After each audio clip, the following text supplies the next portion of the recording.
Shalom, Javerín Bejaverot. Bienvenidos a Judíos con puro sabor latino en el mundo. He aquí un comentario de la parashá semanal por el rabino Amram Anihar.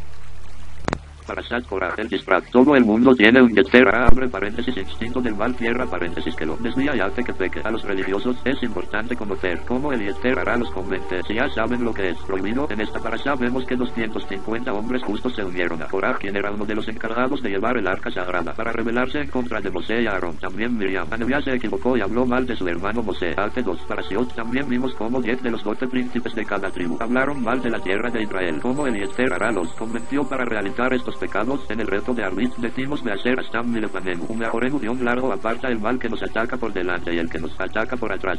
¿Qué tipo de Yetzer Hara es el que ataca por delante y cuál es el ataca por detrás? Explican nuestros sabios que existe un Yetzer Hara que a veces nos ataca por delante y no nos deja hacer nuestras mitzvot. Y hay otro tipo de Yetzer Hara que nos empuja a hacer mitzvot, es decir, página 2, a veces nos empuja a hacer graves pecados, pero nos trata de convencer de que son mitzvot, los disfraza como algo positivo y productivo. A Miriam le pasó esto cuando escuchó que Mosé se separó de su esposa Zipporá, intentó unirlos de nuevo en paz y por eso empezó a hablar con Aarón cosas malas de Mosé sin pensar que eso era un pecado. También a los espías les ocurrió lo mismo. Generalmente escuchamos cómo siempre se les acusa de ser los causantes de las tragedias de los 9 de Ab y de los 40 años en el desierto, pero hoy vamos a entender el otro lado de la moneda. Ellos pensaron que lo que habían visto en Israel era mitzvah decirlo, es decir, previamente a la salida de los príncipes de las tribus para espiar la tierra de Israel, todos habían escuchado una profecía de Elad y Medad, quien había dicho que Mosé moriría antes de entrar a la tierra prometida. Una vez que escucharon esto, pensaron que si hablaban mal de la tierra de Israel, Dios los iba a castigar en el desierto 40 años y esos 40 años serían mejor aprovechados para seguir estudiando Torah de la boca de Mosé y seguir elevándose espiritualmente, lo cual era muy atractivo y positivo. Por eso, finalmente, decidieron hablar mal de Israel sin pensar que eso era un gran pecado. Página 3.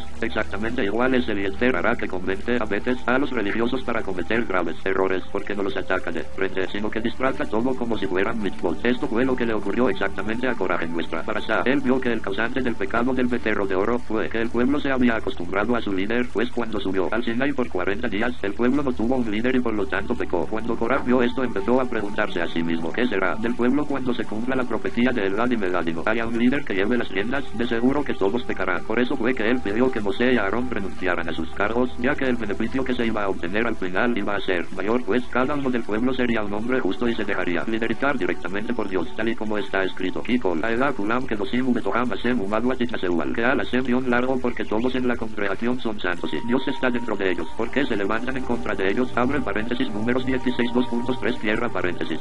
Pensando que lo que estaba haciendo era una mitzvah, provocó la revolución más grande que se hizo en contra de Mosé. Así también les ocurrió a los 250 hombres justos que pidieron la renuncia de Aarón. Cada uno de ellos quería ser el próximo Cohen Gadol y no pensaron que estaba mal querer ser el Cohen Gadol, sino que pensaron que Dios se iba a alegrar al ver que querían estar muy cerca de él espiritualmente, pero tampoco pensaron que si pedían eso estarían culpando indirectamente a página 4, Mosé de mentiroso, ya que estarían diciendo en otras palabras que Mosé era quien decidía y no Dios, porque siempre sus familiares cercanos eran los que ocupaban los cargos públicos más importantes y no los que quería Dios. Así vemos cómo la forma de pecar de los justos es a través del Yetzer Hara que los engaña haciéndolos pensar que es una mitzvah lo que están haciendo. A veces veo personas que hablan en la sinagoga, bien sea en momento de la lectura de la Torah o en la Hazara como en el Cádiz, hablan palabras de Torah y como piensan que eso es mitzvah, entonces continúan haciéndolo sin pensar que están hablando en el reto, que están influyendo en los demás para que también hablen, que molestan a los que realmente vinieron a rezar. También ocurre cuando un rabino está hablando en público y uno de los asistentes se ponen a leer de un libro de Torah, no se dan cuenta que es el mayor desprecio que se le puede hacer a alguien que está hablando, y más si es un Talmid Jajam. A estas personas se les dedicó un versículo del Tanaj, Mesirov no mismo a Torah Gam, de Pilato Toeva guión largo, el que aparta sus oídos de escuchar Torah a su reto es abominado.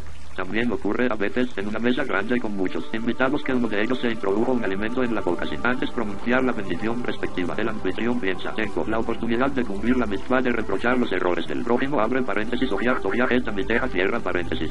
Le dice delante de los demás que antes de comer hay que bendecir las comidas, pero se le olvidó, página 5, que es un gran pecado avergonzar al prójimo en público. En el Tanaj encontramos un ejemplo muy conocido que nos demuestra nuevamente la estrategia usada por el Yetzer Hara la mayoría de las veces. El Caná tenía dos esposas, Niná y Haná. Niná era una mujer muy fértil con 14 hijos, pero Haná no los tenía. Niná, aunque era una mujer muy buena y santa, empezó un día a molestar a Haná diciéndole, ¿por qué no traes hijos al mundo? Haná se puso a llorar y así todos los días Niná molestaba a Haná y la hacía sufrir. La pregunta que que nos atemos es, si Niná era tan buena, ¿cómo es posible que le causara tanto daño y sufrimiento a Haná? La respuesta es que a Niná Eliezer Hará la atacó con el mismo disfraz. Niná sabía que los retos que se hacen con lágrimas inmediatamente son recibidos en los cielos y por eso provocaba que Haná llorara para que Dios la escuchara y la ayudara a concebir hijos, pero no se dio cuenta que causar sufrimiento a los demás es reprobable. Por eso debemos siempre investigar y verificar bien si las mitzvot que hacemos son verdaderas mitzvot, porque un pecado disfrazado de mitzvah es peor que un pecado que no lo está. De un pecado de cuya gravedad estamos conscientes, inmediatamente podemos arrepentirnos y hacer teshuvah, pero cuando el pecado está disfrazado de mitzvah, jamás nos enteraremos de que hicimos una transgresión, porque pensamos que lo que hicimos estuvo bien. Que sea la voluntad de Dios que nos ayude a vencer a Eliezer Hará, bien sea por delante o por detrás. Amén. Página 6. Parashat Korah. Las días de Am Israel. En nuestra parashá vemos la importancia de las mujeres en Am Israel. Todos los hogares dependen de ellas. Sobre sus hombros está el rumbo de sus familiares. Y esto lo dijo el rey Lomo. Jomat, Nasim, Mandab, Eitab, Belet, Beyalat, Arsenu, Dion, largo la sabiduría de las mujeres construye el hogar, pero el pecado en sus manos lo destruirá. Abre paréntesis, cierra paréntesis. La mujer puede construir o destruir su hogar. En nuestra parashá se habla de dos personajes, uno de ellos se rebeló contra Moshe Rabenu e indirectamente contra Dios, y el otro se salvó del trágico final de aquellos que se rebelaron contra Moshe y Dios, gracias a su mujer. El Midrash nos relata que el día de la inauguración del santuario, Korah volvió a su casa y su esposa no lo reconoció. Le contó a su mujer que Moshe ordenó a todos los Levi afeitarse los pelos de todo el cuerpo, porque era el primer día de servicio a Dios y había que purificarse por completo. En ese momento empezó su mujer a convencerle de que se rebelara contra Moshe, tanto así que incluso logró conseguir 250 hombres que se rebelaran junto a él. Uno de los tres líderes de ese grupo era Om Ben-Belet, quien también se dejó influenciar por su esposa. Pero hay una diferencia entre la esposa de Om Ben-Belet y la de Korah. La esposa de Om lo influenciaba para bien, para que se alejara de las discusiones, que no se rebelara contra Moshe, diciéndole: ¿qué diferencia hay si Moshe es el líder o Korah es el líder? ¿En qué te afecta si lo principal es servir a Dios? Om Ben-Belet, al escuchar las palabras de su página 7, esposa, le dijo: ¿qué puedo hacer? Pronto vendrán a buscarme para ir a la rebelión. La esposa le dijo que no se preocupara y le empezó a dar a beber vino hasta que lo emborrachó y lo llevó a dormir. Cuando vinieron a buscarlo, empezó a peinarse el cabello en la entrada de su carpa para que la vieran, y aprovechando que ese acto no era recatado para una mujer, ante esos hombres que respetaban el recato, les dijo que se fueran porque su esposo no se encontraba bien. Así fue como se fueron y se rebelaron. Al final, Korah, sus seguidores y todas sus mujeres murieron. Om Ben-Belet y su familia se salvaron. Sobre estas dos mujeres dijo el rey Lomo el versículo: Jomat, Nasim, Mandab, Eitab, Belet, Beyalat, Arsenu, Dion, largo la sabiduría de las mujeres construye el hogar, pero el pecado en sus manos lo destruirá. Abre paréntesis, cierra paréntesis.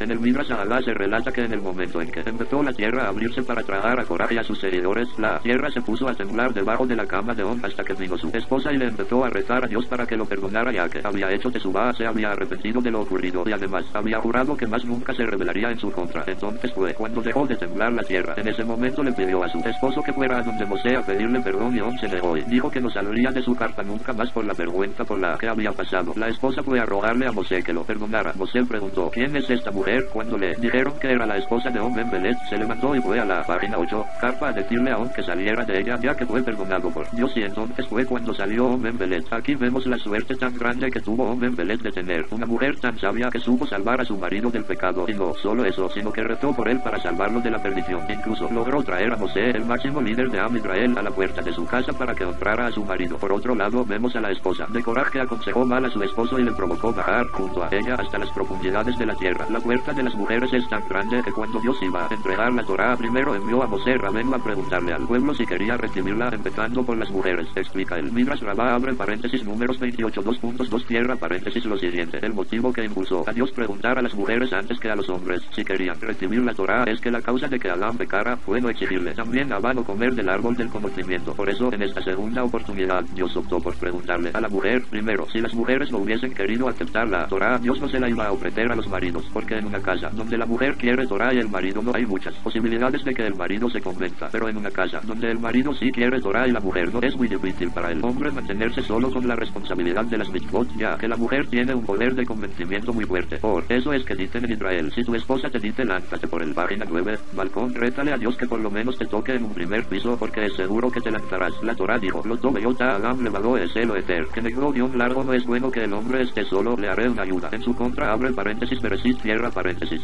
¿Qué significa ayuna y qué significa en su contra? Aparentemente se contradicen. Sobre esto la Gemara respondió: si el hombre tuvo suerte, la mujer es su ayuda para acercarse a Dios, para ser un hombre ejemplar, ser temeroso de Dios, ser correcto en la vida. Pero si no tuvo suerte, la mujer puede estar en su contra y no dejarlo servir a Dios, etc. Por eso, si tienes una mujer que te fastidia diciéndote: vete a rezar, corre a estudiar Torah, etc., alégrate porque recibiste un regalo muy especial de los cielos. La Gemara nos habla de dos mujeres, una de ellas era la esposa de Rabbi Akiva, Rahel, y la otra era la esposa de Rabbi Eliezer ben Ara. Veamos la diferencia entre estas dos mujeres. Rahel, quien tomó como esposo a un pastor ignorante de la Torah, analfabeta, que odiaba a los rabinos e incluso decía antes de hacer tesubá que si veía a un rabino era capaz de morderlo con todas sus fuerzas, hizo de él un gran sabio con 24.000 alumnos, uno de los rabinos más grandes en la Torah oral. Nos relata la Gemara que cuando Rabbi Akiva volvió a su ciudad con todos sus alumnos, salieron los de la ciudad a recibirlos. Rahel también salió a recibir a su esposo y se prosternó a sus pies. Cuando los alumnos vieron a esa mujer, quisieron apartarla del camino de Rabbi Akiva, pero él les dijo: lo que yo soy y lo que ustedes son, se lo debemos. Página 10,